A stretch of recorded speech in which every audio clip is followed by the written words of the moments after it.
Welcome to my presentation, Eukaryotic cell organelles. What are the difference between eukaryotic and prokaryotic cells?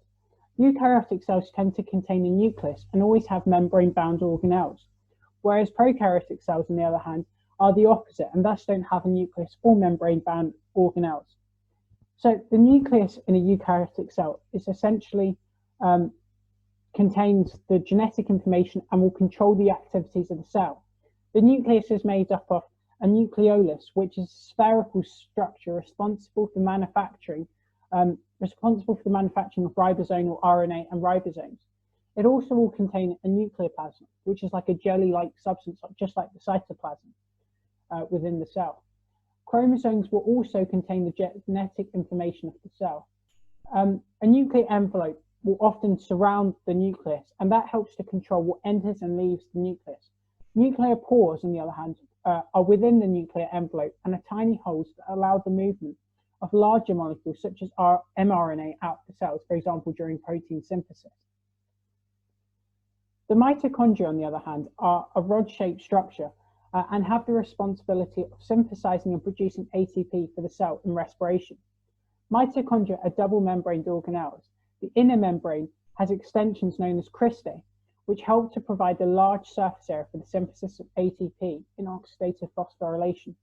The matrix, on the other hand, will make up the remains of the mitochondria, and it contains proteins, lipids, and ribosomes to help carry out the Krebs cycle and the link reaction, for example, again parts of respiration. Chloroplasts are an organelle, for example, found in plant cells, which is still a eukaryotic cell. Chloroplasts help to carry out photosynthesis and therefore produce ATP and glucose for the plant to use. Chloroplasts will contain a chloroplast envelope, which is a double membrane envelope which is highly selective and is selectively permeable. This means that it allows only certain substances through, therefore controlling what enters and leaves the chloroplast. Chloroplasts also have a structure known as a granite, which is discs of structures known as diacloids, where the light-dependent reaction will occur. Within a chloroplast is the stroma, which is responsible for carrying out the light-independent reaction in photosynthesis, helping to produce the sugars such as glucose. The endoplasmic reticulum is also found in eukaryotic cells. There are two types of endoplasmic reticulum, the smooth and the rough endoplasmic reticulum. The rough endoplasmic reticulum is continuous with the nuclear envelope and has ribosomes embedded in it. It helps to provide a very large surface area for protein synthesis. The rough endoplasmic reticulum, on the other hand, also helps to synthesize and produce glycoproteins, whilst the smooth endoplasmic reticulum lacks ribosomes and has a very tubular appearance. It helps synthesize and transport lipids and carbohydrates. The Golgi apparatus consists basically of a stack of membranes, and it is a very important organelle of eukaryotic cells. The lipids and proteins are all passed through the Golgi apparatus in strict sequence where they are modified. In the Golgi apparatus, it will sort and label proteins so that they are sent to the correct destinations before transporting them to other parts of the cell in a vesicle. The Golgi apparatus helps to form glycoprotein secretory enzymes and lysosomes, which are fundamentally important in helping to fight off infection.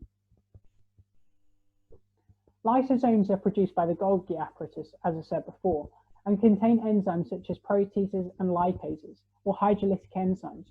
Lysosomes are membrane-bound organelles that help to prevent the releasing of the hydrolytic enzymes within the cell, and therefore help to prevent any cell damage within the cell that it's produced. Lysosomes will hydrolyze ingested phagosomes in phagocytes, therefore releasing enzymes out of the cell to destroy materials around the cell or digest worn organelles, and it will also break down organelles that have died in a process known as autolysis. Ribosomes are also involved in the production of proteins. Ribosomes are a key organelle that is used in the translation part of protein synthesis. They can be found in the rough endoplasmic reticulum of the cell or in the cytoplasm. They are made up of two units, subunits, a large and a small subunit. There are two main types of ribosomes, and they are ATS ribosomes and 70S ribosomes. ATS are larger and are always found in eukaryotic cells, whereas 70S are smaller ribosomes found in prokaryotic cells. The cell wall, on the other hand, is a distinctive part of a plant cell. The cell wall is basically made up of polysaccharide known as cellulose, which is incredibly tough and flexible due to the presence of strong hydrogen bonds, which are further strengthened by the use of microfibrils. The functions of the cell wall are used to provide mechanical strength in order to prevent osmotic lysis when the cell becomes turgid. Vacuoles tend to be found as well in plant cells, and they are fluid-filled sacs containing sap, waste, food, and nutrients. There is a single membrane surrounding the vacuole known as a tonoplast. Plant vacuoles also contain pigments that determine the color of the plant, whilst also ensuring that the internal pressure of the plant cells in particular is maintained, and therefore helping to maintain turgor. If you found this presentation useful, don't forget to subscribe and give it a thumbs up. Thank you for watching.